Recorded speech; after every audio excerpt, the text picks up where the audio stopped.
अपने होने का एक भरा पूरा एहसास है। उड़ान में अभी भी काफ़ी समय गया है, काफ़ी समय बचा है। एक आरामदायक से काउच पर हम पसर गए। तुम लोग लिस्बन कितने बजे पहुंच रहे हो? कहाँ ठहरोगे? अमीशा दी मैसेज कर पूछ रही। हमारी अभिन्न मित्र अमीशा दी पिछले 2 सप्ताह से पुर्तगाल की पारिवारिक यात्रा पर हैं। 2 दिन वो भी लिस्बन में रहेंगी। परसों सुबह वापस दिल्ली रवाना हो जाएंगे। हम 10:30 बजे पहुंचे। अनूपदा और रजनी भाभी ने अपने साथ हमारे लिए भी अपार्टमेंट बुक करा रखा है। मिले बिना मत निकल जाना। पता नहीं हम गुजारिश कर रहे हैं या धमका रहे हैं। कॉलेज के दिनों से हमारी दोस्ती बरकरार है। हम 6-7 दोस्तों की टोली अक्सर मिलती रहती है। लिस्बन में भी अमीशा दी से मिलना हो पाएगा, इस ख्याल से हम रोमांचित हो रहे हैं। हमने अपने ठिकाने का पता भेज दिया है और अनूपदा का नंबर भी। शायद वे आज रात ही हमसे मिलने आ जाएंगी। कल सुबह तो वे अपने परिवार के साथ कहीं और भ्रमण के लिए निकल जा रही हैं और हमें भी तो कल पोतों के लिए निकलना है। अब अच्छा लग रहा है, मन में फिर से उमंग पनप रही है। हम लोग कॉफ़ी की चुस्कियां लेते हुए अपनी उड़ान का इंतज़ार कर रहे हैं। हमारा विमान अभी नहीं पहुंचा है। नियत समय पर उड़ान भरने की संभावना नज़र नहीं आ रही। रेखा दी ने अपने बस्ते से कुछ कागज़ पत्तर निकाल लिए हैं। जिन्हें काम करने का नशा होता है वे कहीं भी शुरू हो सकते हैं। वे आजकल अपनी किताब स्त्री कविता पर काम कर रही है। अब हम विमान में हैं, लेकिन वो रूठा हुआ सा खड़ा है। हमारे रनवे काफ़ी व्यस्त हैं।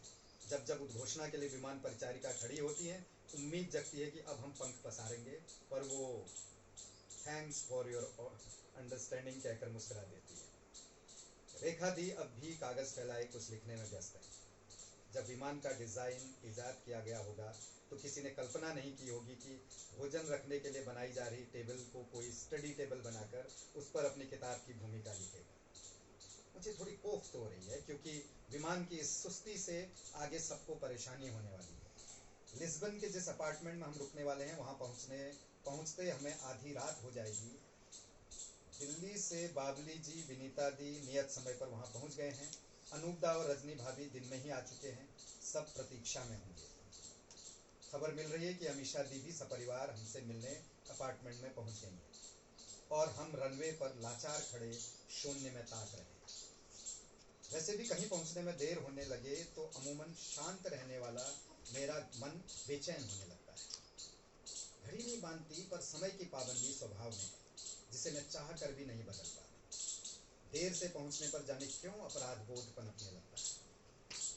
बचपन में गांव के स्कूल में पहुंचने वाली मैं पहली विद्यार्थी होती थी। एक बार देर हो गई। पहाड़ी चढ़ते हुए स्कूल की प्रार्थना के स्वर कानों में पड़ने लगे।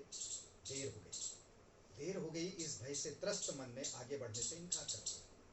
व्यावहारिक बुद्धि घर लौटने को राजी नहीं हुई और मैं अपनी तख्ती और बस्ते के साथ पूरा दिन एक पहाड़ी टीले की ओट में बैठ गए। आखिरकार विमान उड़ने की घोषणा हुई। अभी तक शांत बैठे यात्रियों ने तालियों से उसका स्वागत किया और अब हम आसमान में फिर रहे हैं। जलपान के नाम पर जो परोसा जा रहा है उसे निगलने की इच्छा नहीं रही। सहयात्री उन्नीदे से हो रहे हैं। बाहर रात की कालिमा छाई है। विमान अत्यंत तीव्र गति से अग्रसर है, पर मन उससे भी तेज भागकर जल्दी से लिस्बन पहुंच जाना चाहता है। विमान के रुकते ही अपना सामान उठा हम जल्दी जल्दी बाहर निकल रहे हैं। अमीशा दी से कह दिया कि आज रात वो हमारे अपार्टमेंट में रुक जाएं ताकि हम रात भर बतिया सकें। अपने परिवार को विदा करके भी हमारी प्रतीक्षा कर रहे हैं। रात के 12 बज चुके हैं। अभी हम टैक्सी के लिए लाइन में खड़े हैं। पता नहीं कब घर पहुंचेंगे। सब इंतज़ार कर रहे होंगे।